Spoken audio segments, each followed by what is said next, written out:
Hi everyone, I hope you're doing well today. And I've been having a think about it, and I thought I would share my open letter to Mackenzie, because after all, it could be an open letter to any one of my TS sisters. So here it is. Hope you enjoy. Open letter to Mackenzie. The year is 2012. I am 37 years old, still single, but then there is hope for all of us. This evening it is actually sunny, a rare occurrence this chilly month of May. By now you will understand that you have Turner syndrome. My little sis, I'd like to tell you a bit about my story. 1971. My parents married in St Matthew's Church, Bootle, near Liverpool. Mum miscarried a baby a year later. October the 23rd, 1974, I was born in Fazakerley Hospital in Liverpool, the first child of my parents. My mum, Christine, who was 22 at the time, and my dad, Norman, who was 26 when I was born. I was breech, so I spent my first 24 hours in an incubator. I also had trouble feeding in those first few hours of my life, but that was soon resolved. I weighed 5 pounds and 9 ounces. My parents were told there was a possibility I had brittle bone disease. Thankfully, after tests, it was shown I didn't have it. I was a happy child and loved nothing better than sitting on our back doorstep singing. Not nursery rhymes, though. I loved those too, but songs like ABBA's Dancing Queen, Brotherhood of Man's Angelo, Paul McCartney and Wings' Let 'Em In, Hot Chocolate's You Win Again. My parents had to hide Dancing Queen from me, as I would just go mad. They had to use code DQ. When I was 2, I still wasn't walking, so Mum took me to Fazakerley, and that is how I was diagnosed with TS. Mum was told to have me referred at age 10. In 1978, we moved from Liverpool to Hanworth in Middlesex. I was happy at the playgroup there. We had a playgroup pet, Susie Rabbit. I told Mum, I like London milk. I had a friend, Bobby, whose mum was always inviting me round for tea. We were there for 5 months before we moved to Ditton in Kent. My dad was manager of a newsagent's and we lived in the flat above. My brother John was born in June 1977 and we were close. We lived in a fairly small 2-bedroomed flat, but they are some of the happiest memories of my life. I continued to have a love for music. My mum introduced me to Barry Manilow, who I am sure you will think is so uncool, lol. My mum used to wake me up at midnight to watch his concerts on TV. My mum and I have been lucky enough to see him twice, live in recent years. It was also apparent that I was way shorter than my school friends. My parents had never told me I had TS. I never took any notice of the fact I was shorter than everyone else. A friend's mum almost sent me home after seeing me walking to school and thinking I was a toddler, until I explained I was 5 and going to school. I became fast friends with this lady's daughter, who was called Emma and suffered with cerebral palsy and epilepsy. At school, I struggled with maths and other things, always feeling I never quite fitted in. I was put in what they called remedial class for maths and other things. I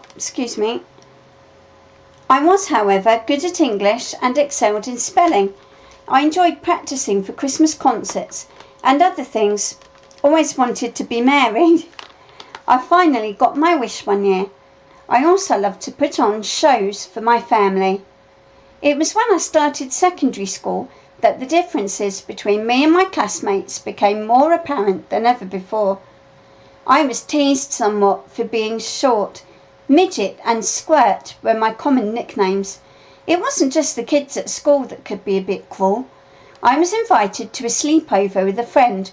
On arriving at her house, her dad met us at the door, and his first words were, "My God, what happened to you? Your mother been sitting on you?" I learned to develop a thick skin and even answered one boy back when he was teasing me. At least it's not my fault I'm small. It's your own fault you're fat. Still, I had friends and loved music still. As well as Barry Manilow, I loved Michael Jackson, ABBA, Kylie Minogue and Jason Donovan, who I had a big crush on. My two other brothers were born in 1984 and 1988. I was a little mother hen and loved taking them out for walks in their pushchairs. At 11, I had my first visit to Guy's Hospital. I screamed as they took blood. The next visit, it was explained a bit more to me that I had Turner syndrome, and that's why I was so short. I was started on growth hormone. I remember after that, my first injection, my mum saying to my brother, "Make your sister a cup of tea. She's just had an injection." At first, the district nurse came to do the injections. My mum learned how to do them and took over. A friend's stepdad once said I must be like a human watering can. I had so many injections. When I went on a school trip, arrangements had to be made at a local doctor's surgery to have my daily injection. One of my teachers said she thought I was brave. No, just getting on with it, I think. I was also starting to find out exactly what having TS meant for my future.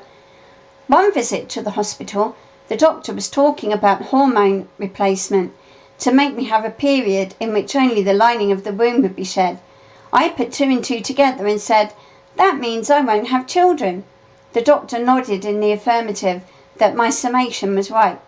That evening at home, I was snuggled under a duvet on the couch, crying while my mum cuddled me. Life went on. I had my 3 monthly visits to Guy's Hospital.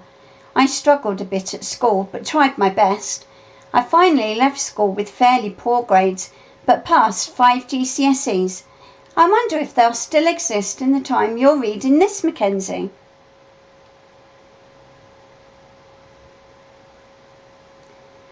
I went on to college and now work in a day nursery, which I love. I still love music.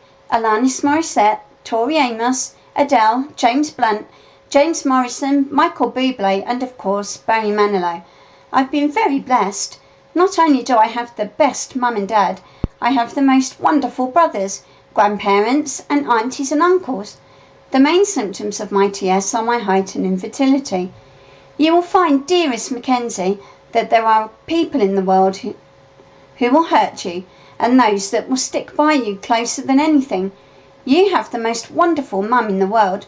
I'm sure she'll let you tell you herself how beautiful and smart and special you are.